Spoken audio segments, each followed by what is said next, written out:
여러분 안녕하십니까? 원투펀치 TMF 투머치 풋볼 이명철 해설위원의 시간이 돌아왔는데 오늘 저희가 성탄절입니다. 네, 12월 25일입니다. 그 임 의원님은 성탄절에 뭐 이렇게 특별히 놀아보신 적이 있습니까? 저도 거의 일만 했죠. 저는 사실 젊었을 때도 성탄절에 딱히 특별히 놀질 않아가지고 근데 뭐 아시다시피 이 축구 일 시작한 다음부터는 이때가 또 바쁜 때잖아요. 경기가 또 많죠. 그러니까 뭐 프리미어리그 중계를 제가 할 때도 있었지만 뭐 안 할 때라 손 치더라도 뭐 남들이 또 중계하는 것도 봐야 되고 그냥 바쁜 주간이라서 사실은 저희는 사실 메리 크리스마스를 별로 못 느끼고 있지만 그래도 시청하시는 여러분들 물론 이제 날짜가 지나기는 했더라도 메리 크리스마스 앤 해피 뉴 이어 꼭 되시기 바라겠습니다. 네. 모태솔로 이명철 뭐 이런 얘기가 언제 이제 사라질 수 있을지 한번 저도 지켜보도록 하겠습니다. 영원히 가겠죠.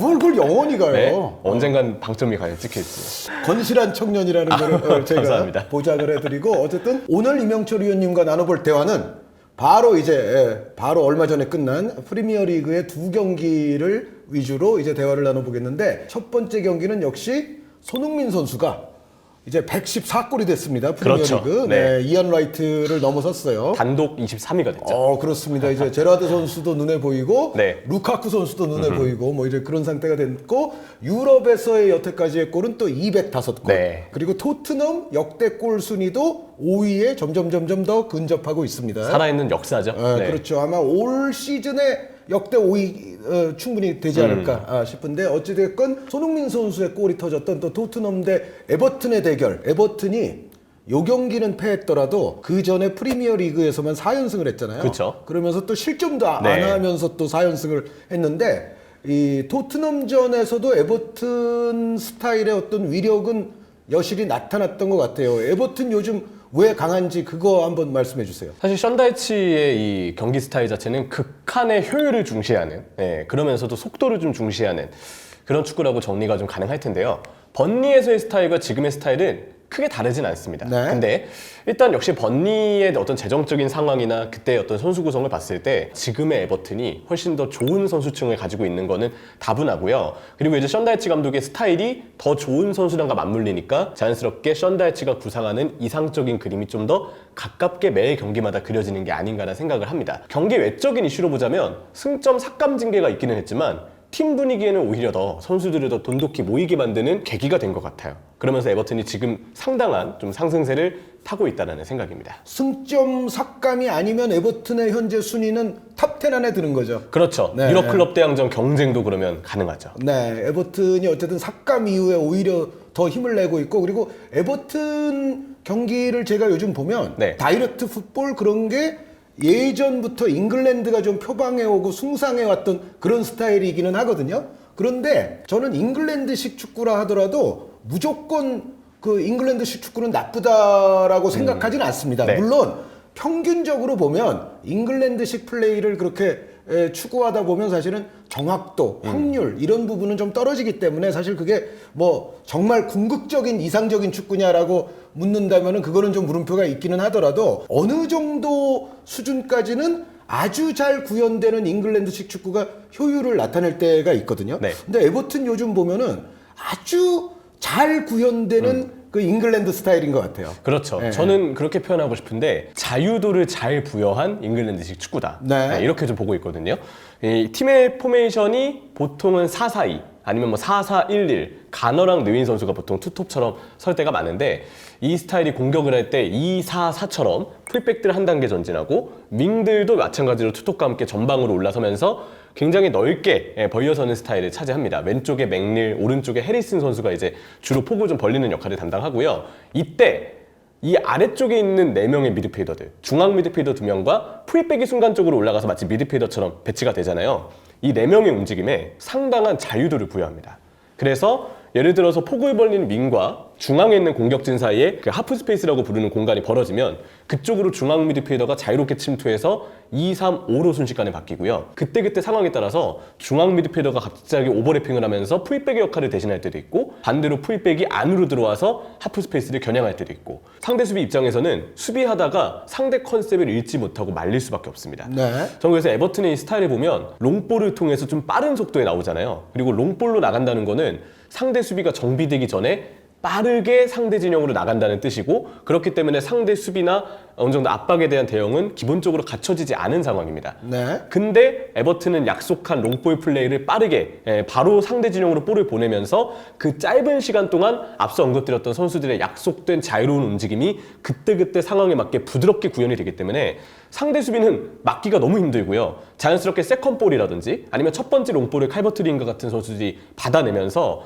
에버튼이 순간순간 유리한 공격 상황을 만드는 그런 기질이 굉장히 훌륭한 팀이라고 생각합니다. 네, 이미호님의 이야기를 들으니까 잉글리시 스타일이기는 스타일인데 큰 테두리에서 보면 네. 그런데 그러니까 현대 축구의 어떤 트렌드에 맞게 어느 정도 튜닝이 잘 된 잉글리시 스타일이다 이렇게 볼 수도 있지 않을까요? 맞습니다. 네, 그래서 네, 중앙 미드필더 쪽에서 침투 잘하는 좀 운동 능력 좋은 선수들의 역할이 중요한데 뭐 그 부분에서 이제 두쿠레라든지 오나나라든지 아니면 뭐 가끔 아래로 내려왔을 때 가너, 이번 경기 또 안드레 고메스 선수가 세컨드 처진 공격수 같으면서도 중앙 미드필더 역할까지도 소화를 해줬는데 이 자원들이 진짜 잘해줬습니다. 그러한 자원들이 지금 운동 능력도 좋고 션다이치가 추구하는 방향과 아주 일치하는 선수 구성이라서 자연스럽게 에버튼의 지금의 매력적인 경기 스타일로 이어지는 것이 아닌가라는 생각입니다. 이제 잉글랜드 프리미어리그도 정말 돈이 많고 또 유능한 감독들을 많이 데려오고 이제 하다 보니까 대륙 스타일의 정형화된 전술 패턴이 사실은 지금은 잉글랜드 프리미어리그에도 많이 들어와 있잖아요. 그렇죠. 그럴 때 잉글랜드식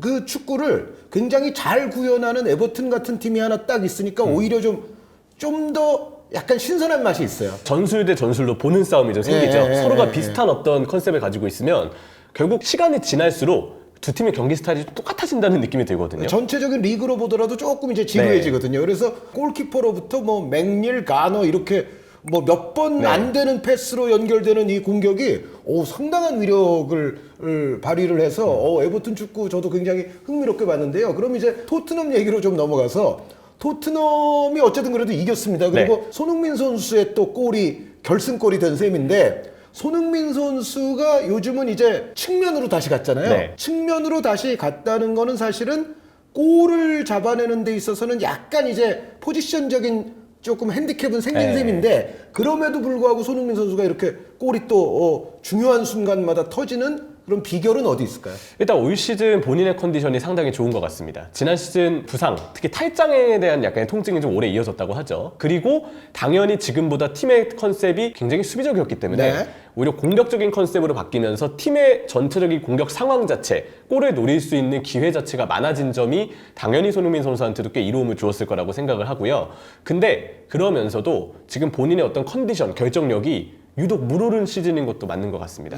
지금 왼쪽 윙에서는 분명 손흥민 선수가 톱에서 뛸 때보다는 일정 부분 희생되는 느낌이 좀 있는 것 같아요. 흔히 이제 손흥민 선수가 왼쪽 윙일 때 안으로 들어와서 이른바 왼쪽과 중앙 사이의 그 왼쪽 하프 스페이스 공간 있죠? 거기서 오른발 각도가 열렸을 때 가마차는 슈팅으로 상당히 많은 재미를 보았던 게 그동안 손흥민 선수고 실제로 손흥민 선수가 가장 선호하는 플레이가 나오는 공간이기도 합니다. 근데 이 왼쪽 윙으로 배치가 됐을 때 지금 손흥민 선수의 기본 위치는 하프 스페이스가 아닌 넓은 공간이에요. 그렇죠. 오히려 하프 스페이스로 뛰어드는 선수를 손흥민 선수가 아주 간결하게 그리고 아주 영리하게 지원을 해주는 패스들이 많거든요. 그 말인즉슨 사실 손흥민 선수는 골을 노릴 수 있는 유리한 위치로부터 좀 벗어나 있다라고 보는 게 저는 맞는 것 같습니다. 근데 그런데도 불구하고 최근에 결국 골 감각을 발휘하고 있는데 상황에 따라서 분명 공격진 간의 위치가 바뀌거나 아니면 패스를 넘겨받으면서 그대로 골대 쪽의 각도가 순간적으로 열리거나 하는 등의 상황이 있을 수 있고 이번 에버튼전 골 장면처럼 세트피스에서의 세컨볼이 바로 앞에 떨어지는 경우들도 있죠. 이거는 선수 개인의 결정력과 컨디션이 물오른 것이다. 네, 그러니까 뭐 지금의 물오른 손흥민 선수 게다가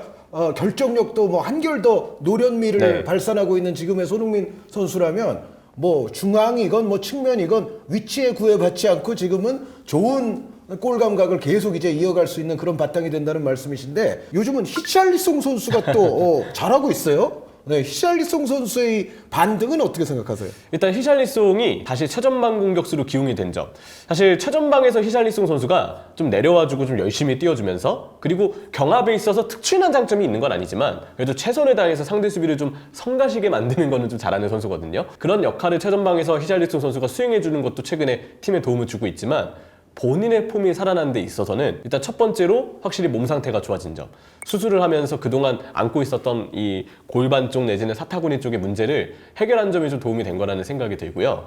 그리고 이제 올해 한 8, 9월쯤, 그러니까 셰필드전에 그 극장골을 넣기 전후로 잉글랜드 현지에서 보도가 하나 나왔었는데 되게 오랜 시간 알고 지냈던 지인이 이제 히샬리송의 그동안 에이전트 역할을 맡아줬다고 하더라고요. 네. 근데 그분이 돈을 들고 히샬리송과의 인연을 끊은 채 잠적을 하고 이른바 히샬리송이 네. 사기를 당한 피해가 좀 있었거든요. 네. 그것 때문에 히샬리송이 너무 힘들다, 심리치료사를 고용하고 싶다, 토트넘에 오고서 열심히 하고 싶었는데 그 마음고생 때문에 좀 쉽지 않은 시간이었다는 이야기를 한 바가 있습니다. 이 축구 선수들도 일단은 경기 내에서의 훈련장에서의 컨디션도 중요하지만 평소 생활과 자신의 그 기분이 어떤지, 상황이 어떤지, 뭐 가정에 우환은 없는지 이런 것들이 당연히 중요할 수밖에 없거든요. 근데 히샬리송은 정말 오랫동안 믿었던 사람에게 배신을 당했던 그 아픔이 심리적으로 분명 굉장히 크게 다가왔을 거라는 생각이 들어요.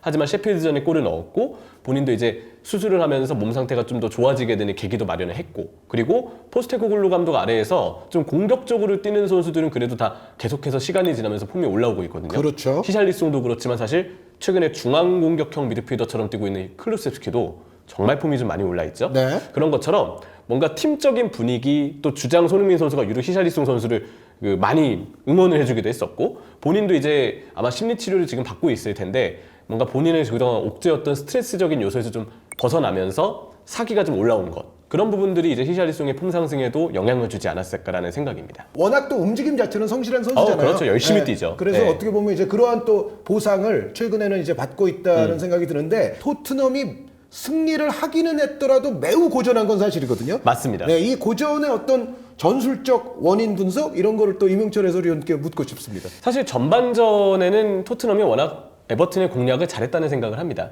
에버튼이 이제 역시 시작할 때부터 강한 압박을 하는 팀은 아니어서 토트넘이 2-3-5와 같은 전형으로 공격을 할 때 에버튼은 역시 4-4-2 두 줄 형태로 이제 수비 대응을 좀 했는데, 사실 센터백 2명에게 투톱이 어느 정도 1대1로 대응되는 구조고, 그 아래쪽, 이 토트넘 기준으로는 위쪽이죠. 3명의 3선이 서잖아요. 스킵 선수와 좌우 풀백들. 근데 여기에 대해서는 에버튼이 4명의 미드필더로 감싸면서 기본적인 토트넘의 중앙 빌드업 골자를 틀어막는 것이 가능해집니다. 근데 문제는 그 위쪽인데, 토트넘은 전방에 5명이 올라가는 대신 에버튼은 남아있는 수비가 4명이기 때문에 그냥 바둑판식의 배열로만 보자면 에버튼의 미드필더 중에 한 명은 꼭 측면이나 중앙 쪽이 수비 커버를 해줘야 숫자상으로 토트넘의 공격진을 막는 구조가 나옵니다. 이번 경기 비수마가 못 나오면서 스킵 선수가 대신 나왔잖아요. 네. 스킵이 수비형 미드필더에 있을 때는 아무래도 비수마가 있을 때보다는 패스를 풀어가는 빌드업 자체가 아무래도 좀 불안할 수밖에 없습니다. 실제로 스킵 선수가 실수가 좀 있었죠. 네. 근데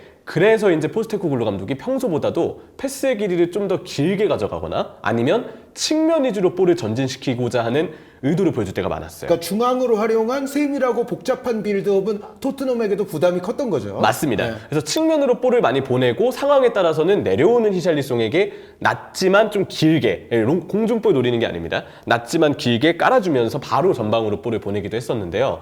측면으로 볼이 가는 과정이 주로 나왔는데, 이때 폭을 벌리고 있던 손흥민이 내려오고, 그러면서 왼쪽 풀백에 있던 이날은 우도기가 못 나왔기 때문에 에메르송 노얄이었죠. 네. 노얄이나 아니면 왼쪽 하프 스페이스를 주로 뛰어 들어가는 뭐 히샬리송 내지는 쿠르셉스키 같은 선수들이 손흥민이 내려와서 상대 풀백이 따라 나가면 그때 뒷공간과 하프 스페이스로 뛰어 들어가는 그러한 부분 전술의 움직임을 상당히 잘 갖추고 있었습니다. 아니면 상황에 따라서 손흥민이 내려와서 미드필더 쪽에 숫자를 더해주면 자연스럽게 상대 수비 대응에 흔들림이 발생하기도 하고, 토트넘은 좀 더 안정된 볼 소유를 측면 위주로 할 수 있잖아요. 그러면서 상대가 한쪽으로 따라 나왔을 때 브레넌 존슨이나 포로가 있는 반대쪽으로 전환하는 그런 형태가 굉장히 많았거든요. 그리고 이번 경기도 당연히 오른쪽에서는 페드로 포로 선수가 또 아주 굳건한 활약을 했었고요. 또 이제 이 경기 때 유독 유연하게 움직이면서 곳곳에 도움을 준 선수가 파페사르 선수였어요. 파페사르 선수가 왼쪽도 관여되고 오른쪽도 관여되고 마치 올라운더처럼 진짜 정말 자유롭게 뛰면서 클루셉스키 파페사르의 활동량과 터치가 이날 공격 시도와 전개에 정말 많은 역할을 담당했다고 생각을 하거든요. 사르가 기복은 있지만 이번 경기만큼은 꽤 괜찮은 활약을 했다. 다 약속된 움직임을 잘 가져갔기 때문에 이러한 경기 운영, 전반전의 장악이 가능해졌다고 생각을 합니다. 그런데 후반전엔 나빠졌잖아요. 맞습니다. 네. 그래서 후반전이 되면서 전반과 어느 부분에서 달라졌는지를 보면 일단 첫 번째는 선수입니다. 일단 로메로가 경기 이른 시간부터 약간 통증을 느끼긴 했는데 결국 하프타임 중에 나갔죠. 그러면서 다이어 선수가 이제 들어왔습니다. 아무래도 에릭 다이어가 이 센터백으로 나왔을 때 불안점이 결국 이번 경기에서도 우려했던 대로 좀 터지더라고요. 라인을 토트넘이 어쨌든 내리는 상황은 아니었고 올려서 어쨌든 기본적으로 에버튼의 빌드업을 압박을 통해서 일단 방해하고, 근데 에버튼이 롱볼을 보냈을 때는 자연스럽게 토트넘의 후방에는 숫자가 적기 때문에 후방에 남아있는 그 적은 숫자의 수비수들이 넓은 범위를 커버하는 게 분명 필요했거든요. 네. 근데 전반전에 로메로도 평소보다는 정상 컨디션이 아니어서 그 넓은 범위를 커버할 때의 반응 속도가 좀 늦다는 느낌이 들었고, 다이어가 후반전에 나왔을 때는 아무래도 더 그렇죠. 그러면서 시간이 지날수록 토트넘이 전반과 같은 라인을 수비시에 유지하는 게 좀 쉽지 않고 부담이 생기니까 차츰차츰 수비 라인이 내려가기 시작을 합니다. 네. 그리고 여기에 이제 미드필더 쪽도 잘하고 있었던 파페사르, 그리고 최전방에서 부지런히 상대 수비와 싸워주고 내려오는 역할을 했던 히샬리송을 빼고 호이비에르와 로셀소가 이제 후반전 경기 중에 교체 투입이 됐죠. 근데 호이비에르와 로셀소 모두 이 선발로 뛰었던 파페사르와 히샬리송의 공백을 대체해주지 못하면서 자연스럽게 잘했던 선수들의 공백 다 느껴졌던 것이 저는 후반이라고 생각을 합니다. 물론 이제 에버튼이 꽤 잘하는 팀이고 어느 팀이 와도 지금의 에버튼은 막기 힘든 팀이라는 걸 고려해야 되겠지만, 네, 맞아요. 네. 왜 토트넘이 전반과 후반의 퍼포먼스가 좀 떨어졌는가를 보면 잘했던 선수들, 히샬리송도 부상으로 나간 거기 때문에 로메로와 히샬리송의 부상에 따른 어쩔 수 없는 멤버 퀄리티의 하락, 그 포지션에 좀 퀄리티가 하락된 부분들이 있겠고, 그리고 역시 일정이 빠듯하고 주전에 대한 의존도가 좀 큰 팀인 만큼 주전들이 빠졌을 때 비주전들의 기량이 전체적으로 좀 아쉬운 면은 분명히 있는 것 같아요. 토트넘이 뭐 근자에도 연패의 늪에 빠져 있을 때 네. 사실은 그 공백 때문에 그런 일이 발생한 거잖아요. 맞습니다. 그런데 지금 또 이 연말에 굉장히 빡빡한 일정을 지금 치르고 있는데 앞으로 그런 문제가 반복될 우려도 좀 있는 건가요? 그렇죠. 이미 저는 후반전의 경기 내용이 떨어진 또 하나의 이유가 결국 주전 선수들의 체력적인 저하도 영향을 좀 준 부분이라고 보이거든요. 오히려 후반전이 지나면 지날수록 에버튼 선수들이 에너지에서 더 앞선다는 느낌을 주었기 때문에 네. 주전들이 남아있을 때 체력 저하로 인해서 에너지가 밀리면서 우리 눈에 보일 수도 있고, 또 하나는 그 주전들을 관리하는 차원에서 혹은 불가피한 부상과 같은 상황 때문에 어쩔 수 없이 비주전 자원들이 나왔을 때의 완성도 하락으로도 우리 눈에 보여줄 수 있는 거라고 좀 느꼈습니다. 어쨌든 토트넘이 네. 아주 중요한 승점 3점을 획득함으로 인해서 1위와 이제 불과 4점 차밖에 안 돼요. 다시 그렇게 됐죠. 다시 어떻게 보면 이제 선두권 경쟁 승점까지도 이제 확보가 됐는데, 토트넘의 어떤 가까운 미래는 임 의원님께서는 어떻게 예측하고 계세요? 역시 체력적인 변수를 극복하는 것이 제일 중요할 겁니다. 사실 12월 한 달, 특히 말미때 잉글랜드 팀들의 일정은 경기력보다도 결과가 사실 중요하거든요. 네. 제가 보기에는 분명 체력적인 부분이 향후 일정에서도 한동안 후반전에는 토트넘의 발목을 잡을 가능성은 있다. 다만 그래도 손흥민, 히샬리송, 쿠루셉스키, 파페사르까지 주축 자원들이 그래도 괜찮은 활약을 보이고 있는 점은 그래도 12월 말과 1월 초까지는 다행인 요소라고 꼽을 수 있겠습니다.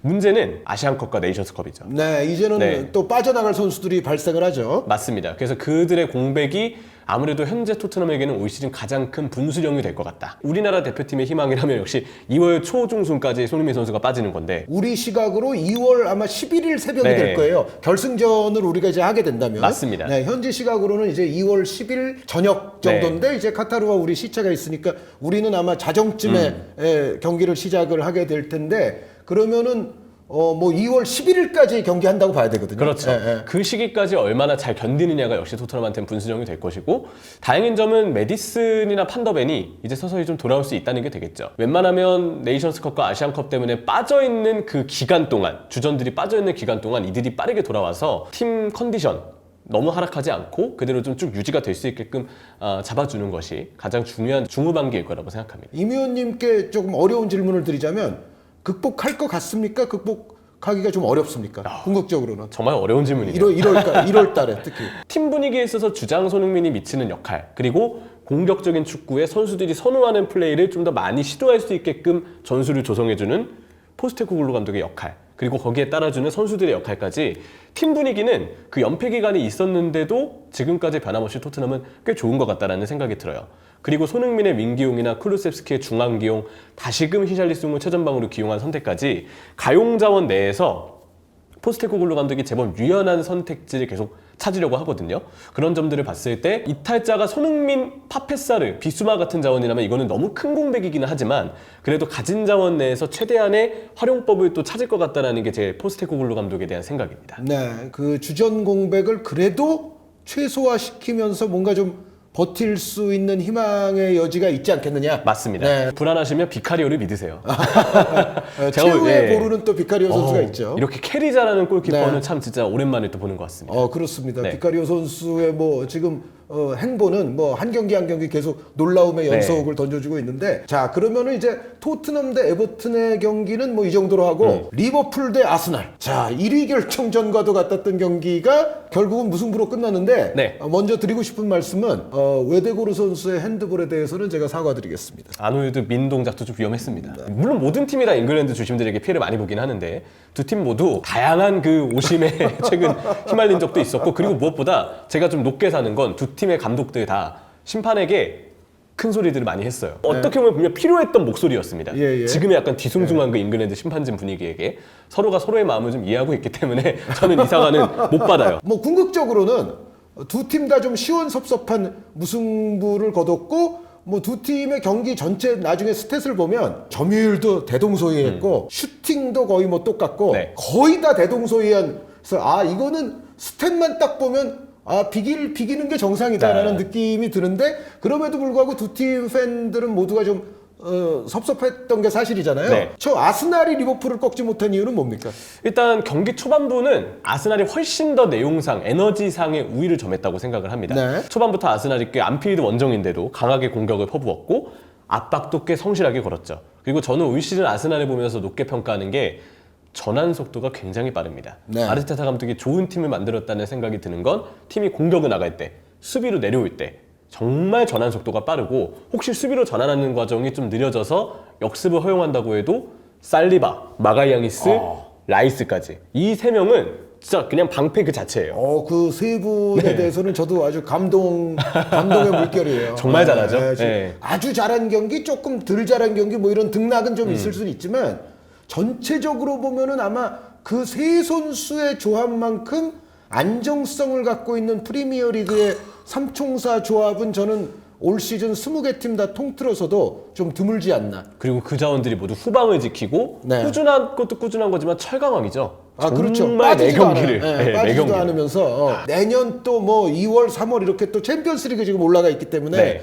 이 선수들의 이제 체력 문제가 어떻게 될지는 좀 더 지켜보기는 해야 되겠습니다만, 아스날이 기복 없는 승점 사냥에 지금 성공하고 있는 시즌을 보내고 있는 데는 이 세 선수가 바치고 있는 안정성이 네. 가장 크게 작용하고 있지 않나라는 생각을 하거든요. 적어도 올 시즌은 공격진보다는 그 말씀해 주셨던 수비진 쪽, 지금 승점 공신에 1등 공신으로 좀 꼽아야 될 것 같습니다. 그러니까 다른 팀들은 그 정도의 안정적인 베이스를 갖추지 못한 팀이 훨씬 많죠. 그렇죠. 그래서 경기 초반부는 아스날이 그 전환 속도와 에너지를 바탕으로 리버풀을 괴롭히면서 주도권을 가져왔고, 세트피스에서 이제 마가이앙이스 선수가 수비만 하는 것도 아니죠. 골까지 넣으면서 아스날에게 아주 귀중한 리드 상황을 안겨주었는데요. 문제는 전반 중반부부터 내용상의 이점, 좀 더 원하는 방향으로 경기를 풀어간 쪽은 저는 리버풀이라고 봤습니다. 네. 특히 후반전 초반은 아스날이 좀 흔들리면서 리버풀 쪽의 주도권이 좀 많이 넘어가 있었거든요. 그 이유를 좀 보면, 아스날의 이제 수비진에 대해서 이 밸런스가 정말 리그 최우수급이라는 이야기를 했잖아요.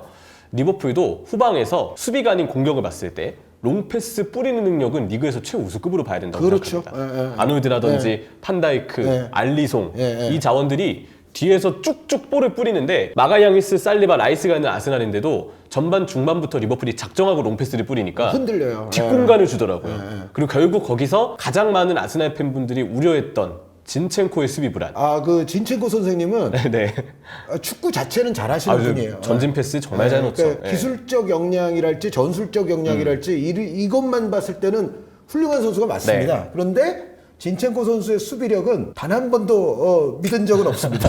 좀 신뢰가 좀 안 가죠, 아무래도. 맨시티 때도 그랬지만. 수비가 아주 고질적인 약점이에요. 네, 그게 결국 이제 아놀드 롱패스에 살라가 침투를 할 때 진첸코가 한번 공략을 당하면서 그게 이제 살라의 골로 좀 이어지게 됐고요. 리버풀이 단순히 이런 롱패스를 통해서 아스날의 뒷공간을 공략했기 때문에 실제로 아스날이 그래서 후반전에는 전반만큼 압박을 강하게 가져가기는 쉽지가 않죠. 뒷공간을 의식해야 되기 때문에. 그래서 어쩔 수 없이 계속 수비로 좀 몰리게 되고, 압박은 압박대로 안 되고, 근데 라인을 또 내리는 게 아스날 전술은 아니다 보니까 계속 불안한 시간대들이 좀 이어졌습니다. 그러면서 약간 이제 공격수와 나머지 선수들 간의 약간의 그 분리. 네. 공격수가 좀 고립되는 현상이 나타나는 그런 아마 원인이 지금 임 의원님께서 말씀해 주신 그런 원인이었던 것 같아요. 맞습니다. 그리고 이제 두 번째로 중원에 역할에 약간의 좀 문제가 있다고 생각을 해요. 네. 이 아스날 기준으로 보자면 일단 웨데구르 선수가 지금 하고 있는 역할이 너무 많습니다. 네. 실제로 시즌 극초반에 보면 웨데구르 선수가 다른 때보다도 유독 실수가 좀 많았고 웨데구르 좀 불안하다. 웨데구르 패스 미스도 약간 역습을 내주는 뭐 그런 상황들까지 좀 있었는데 다행히 최근에 웨데구르가 부상에서 한번 돌아온 뒤로는 실수가 꽤 줄어들었고 네, 네. 오히려 좋은 패스들, 웨데구르 특유의 그 아주 창조적인 패스들을 최근에 공격진에게 역시 뿌려주는 빈도가 좀 늘고 있거든요. 다만 계속 이제 웨데구르 선수만 쭉 보면 정말 이곳저곳을 다 뛰어다닙니다. 일단 지금 파티가 없고 그리고 역시 자카는 이적을 했고 그러면서 이제 중원의 조합 자체가 바뀌어 있잖아요. 근데 라이스 선수가 수비를 정말 잘해주고 활동량이 많고 종종 롱킥으로 이제 측면 쪽으로 열어주는 것도 잘하지만 파티보다는 볼을 가진 상태에서 중앙으로 전진 패스를 뿌리는 데에는 혹은 압박을 풀어내면서 패스기를 찾는 데에는 파티만큼의 능력을 아직까지 보여주지 못했다고 생각을 해요. 네. 그래서 결국 3선에서의 빌드업을 라이스가 압박을 받아서 볼 순환이 안 될 때를 대비해서 누군가는 내려와야 되는데 그럴 때 웨데구르 선수가 내려오는 거죠. 아마 아르테타 감독이 뭔가 빌드업을 위해서는 조르지뉴만 후방에 남겨두는 그림도 오로지 빌드업만 봤을 때는 좀 생각하고 있을 거예요. 근데 그거는 그거는 별로 내키지 않으시죠? 않습니다. 네. 네, 네. 왜냐면 조르지뉴가 볼 순환이 좀 더 라이스보다 잘 되는 건 맞는데 나오잖아요. 바로 압박의 표적이 돼서 여기서 그냥 끊길 가능성이 매우 농후해요. 이전에 자카가 있을 때는 3선 옆으로 자카가 내려오고 그럴 때 웨데구르가 공격 집중을 하면서 올라간 웨데구르, 폭을 벌린 사카, 오버래핑 활발하게 하는 화이트. 이 세 명 간의 트라이앵글이 정말 그 공격하는 위쪽 지점으로 정말 트라이앵글이 너무 넓지도 않고 네. 아기자기하게 모이면서 굉장히 유기적인 스위칭을 여러 차례 시도할 수가 있었습니다. 근데 지금 왼쪽은 자카가 아닌 하베르츠죠. 하베르츠를 최근에 쓰는 방식을 보면 이전에 자카처럼 써보려고도 했지만 별다른 성과가 없었기 때문에 거의 문전 쪽에서 가브리엘 제주스랑 스위칭 시키는 용도로 많이 전진 배치를 시키고 있다고 생각을 해요. 그러다 보니까 하베르츠는 왼쪽에서 내려오는 움직임 없이 계속 위쪽으로 올라가 있고 그러다 보니까 진첸코가 이제 3선에서 패스를 좀 전담하게 되는데 근데 그 아무리 진첸코가 보조를 해준다 그래도 미드필더 한 명이 내려와야 지금 압박을 좀 풀어 나올 수 있는 구조가 완성이 되거든요. 이 반대로 이제 하베르츠가 내려와 준다면 너무 좋겠지만 하베르츠가 그러한 성향이 아닐 뿐더러 시도하려고 해도 성과가 썩 마땅치 않고 지금은 결국 이제 전방 쪽에서의 어떤 공격 마무리를 위한 자유로운 침투만 주문하는 역할에 맞다 보니까 결국 벌어지는 그 중원 간격을 웨데구르가 정말 홀로 책임져야 되는 상황들이 너무 많이 나오고 있어요. 문제는 웨데구르가 아래쪽에 계속 내려가 있고 라이스, 웨데구르, 진첸코, 화이트 뒷공간을 의식해서 풀백들도 올라가기가 쉽지 않으니까 자연스럽게 6명이 후방에 남아있고 전방에는 하베르츠를 포함한 4명 마르티넬리, 하베르츠, 제주스, 사카 이렇게만 머물러 있는 경우들이 많았습니다. 그러면 당연히 공격 숫자가 적기 때문에 그리고 볼이 가더라도 그 후방에서 올라오는 속도가 당연히 거리가 머니까 느릴 수밖에 없거든요. 그러니까 자연스럽게 공격진이 고립되고 초반에는 그래도 마르티넬리의 드리블이 좀 통하나 싶었지만 갈수록 그 마르티넬리도 기복을 좀 보였죠. 결국 공격진 고립 문제를 해결하지 못했다고 생각을 합니다. 그래서 웨데구르의 과부하 문제랑 그리고 이때 또 하나 풀백의 진첸코나 베나이트가 확실히 공격 가담을 할 때는 전진 패스는 별개로 진첸코는 패스는 잘하지만 공격 가담을 하거나 뭐 움직임을 가져갈 때 지금 이 하베르츠가 완전 위에 남아있는 상황에서 진첸코가 좀 더 넓게 띄워주거나 영리한 움직임이 나야 되는데 그에 대해서는 아쉬움이 좀 있고요. 베나이트도 폼이 좀 떨어졌다는 생각이 들어서 그런 풀백의 문제점까지 이번에 아스날이 이기지 못한 데에는 영향을 주었다고 생각을 합니다. 네, 그럼 이제 반대로 네. 리버풀이 아스날을 꺾지 못한 가장 큰 요인은 뭘까요? 일단 리버풀의 경우는 거두절미하고 결국은 또 왼쪽이 문제점이 있어요. 네. 일단 치미카스 선수가 너무 이른 시간에 쇄골 쪽 골절 부상을 당해서 나가긴 했는데 최근 경기들을 보면 치미카스도 열심히 뛰기는 한데 그 로버슨만큼의 운동 능력이나 운반 능력 자체를 똑같이 구현하지는 못하거든요. 네. 그러다 보니까 왼쪽을 홀로 공격을 이끌었던 왼쪽 풀백의 존재감이 당연히 이전에 로버슨이 있을 때보다는 떨어질 수밖에 없습니다. 근데 그럴 때는 당연히 왼쪽 윙에 누군가의 조력이 필요한데 루이스 디아스 선수가 요즘에는 거의 1인분의 역할을 잘 못해주고 있어요. 그러다 보니까 루이스 디아스 왼쪽에서 고립되거나 막히고 왼쪽 폭을 벌리는 왼쪽 풀백도 로버슨이 있을 때보다는 혼자 뭔가 만들어내는 상황 자체가 줄어들면서 자연스럽게 왼쪽 공격의 빈도가 너무 약화가 될 수밖에 없죠. 이날 경기는 그래도 엔도라든지 아니면 이제 아노일드 그리고 커티스 존스 이렇게 잘해준 선수들이 분명히 있었지만 결국 리버풀이 왼쪽이 이렇게 좀 막히는 분위기가 형성되면 자연스럽게 오른쪽이 기대는 부분이 많아질 수밖에 없거든요. 근데 이 살라와 소보슬라이 결국 중심을 잡아줘야 될 두 선수가 폼이 많이 떨어져 있습니다. 소보슬라이가 이날도 마찬가지로 동료들과의 호흡 자체가 맞지 않는 너무 폼이 떨어진 모습을 보여준 데다가 살라도 골은 넣었지만 계속 터치나 패스에 있어서 시즌 극초반만큼의 감각을 유지하지 못하고 있습니다.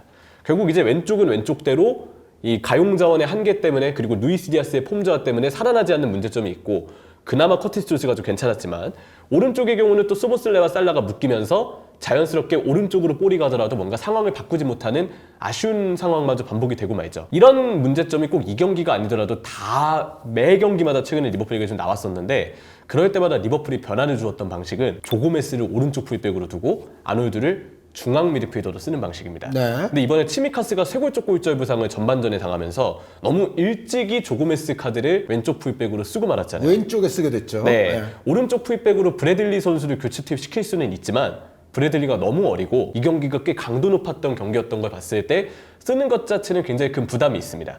그러다 보니까 오른쪽 풀백은 아놀드가 고정될 수밖에 없는 상태에서 이전처럼 아놀드를 중앙으로 돌려서 아놀드 개인 기량으로 측면이 아닌 중앙 공격의 빈도를 늘리는 그러한 시도 자체를 하는 게 이번 경기는 아예 불가능했던 거죠. 약간 무리했죠. 네. 게다가 이제 클롭 감독의 교체도 이번엔 좀 아쉬웠던 게 잘하고 있던 커티즈 존스를 진짜 굳이 뺐어요. 저는 차라리 소보슬라이 쪽을 조금 더 빼주고 그래도 웨스트햄 전부터 폼이 괜찮았던 커티즈 존스를 그대로 남기는 방안을 좀 갖고 가는 게 어땠을까라고 생각을 하거든요. 물론 이제 클롭 감독의 입장을 좀 변호해 보자면 네. 그래도 소보슬라이는 한 방이 있잖아요. 그렇죠. 킥이 있으니까. 다만 결과적으로 그 판단은 결국 소보슬라이의 너무 아쉬운 개인 폼, 네, 최근에 떨어진 폼에 대한 고려가 좀 잘 되지 않은 것 같아서 그에 대한 아쉬움이 좀 느껴지지 않았다는 생각을 합니다. 그 나중에 교체했을 때는 이제 누네스 선수가 왼쪽, 살라 선수가 중앙, 네. 그리고 엘리엇 선수가 오른쪽 이렇게 됐잖아요. 맞습니다. 그거는 어떻게 생각하세요? 공격진 자체의 배치는 꽤 괜찮았다고 생각을 해요. 왜냐면 누네스 선수가 최근에 왼쪽 윙으로 나와서 오히려 측면 쪽 플레이를 이끄는 게 좀 나았다고 느낄 때도 있었고 지금 루이스 디아스를 누군가는 분명 대신해야 되는데 부상자가 좀 많거든요. 조타도 다쳤고 뭐 왼쪽 풀백만 보더라도 로버슨 다쳤고 오른쪽 풀백만 보더라도 또 치미카스가 추가로 다치면서 오른쪽 풀백에 이제 더 이상 고메스를 쓸 수 없는 상황이 됐고 센터백에는 또 마티비 시즌아웃을 당했죠. 맥칼리스터도 지금 부상으로 빠져 있습니다. 그러다 보니까 결국 왼쪽 윙에 루이스 디아스가 좀 애매할 때 누군가는 대신해야 되는데 학포를 최근 윙으로 쓰진 않으니까 당장 생각나는 카드 그리고 운동 능력이 괜찮은 카드는 결국 다윈 누네스예요. 차라리 살라가 가운데로 들어와서 살라 존재만으로 상대 수비를 좀 끌어당기는 그런 반전이 있길 아마 클롭 감독은 기대를 했을 겁니다.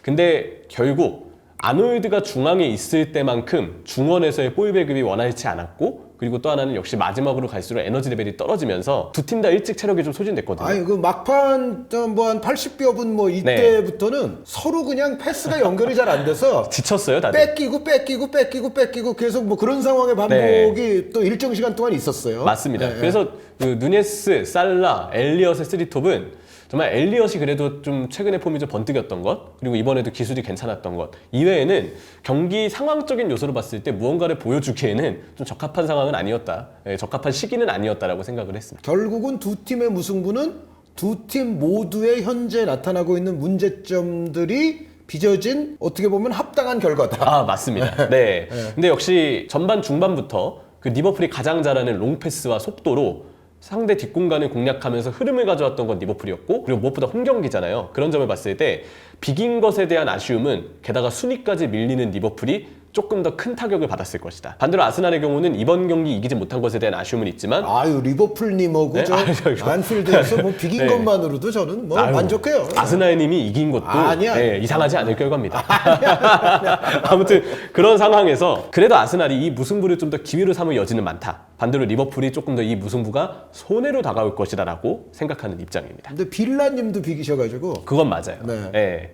그러니까 그래도 리버풀이 빌라보다는 위예요. 일단은 지금. 위죠. 네. 1, 2위. 네. 근데 이제 토트넘도 또 이기는 바람에 어우 이게 지금 승점 경쟁이 너무도 지금 네. 계속 무서워지고 있는데 잊을 수 없는 맨시티도 있죠. 네. 네. 어찌됐건 리버풀 아스날은 이제 그 연말 1월 뭐 어떻게 될 것 같으세요? 글쎄요. 아무래도 아스날의 경우는 토미야스나 파티아 같은 역시 대륙컵 대회로 인해서 빠지게 되는 선수들이 있기는 한데 사실 아스날의 경우 앞으로의 분수령은 저는 지금 1월, 2월에 당장 있기보다는 매해가 그랬듯 4, 5월을 가장 주의할 필요가 있을 거라고 생각을 합니다. 네. 오히려 리버풀과 비교했을 때 아스날이 좀 더 주전에 대한 의존도는 크다고 보거든요. 그렇죠. 그리고 이번 경기 교체를 꺼냈던 그 카드들 벤치의 몇몇만 보더라도 지금 당장 믿고 쓸 수 있는 인원수는 아스날이 더 적다고 봐야 돼요. 또 아르테타 감독이 또 과르디올라 감독도 제자 아닙니까? 그렇죠. 좀 비슷해요. 교체나 네, 많이 하진 않는 선수층이나. 네. 그러다 보니까 체력적인 부분이 저는 가장 지금 아스날에게는 걱정이 좀 되고,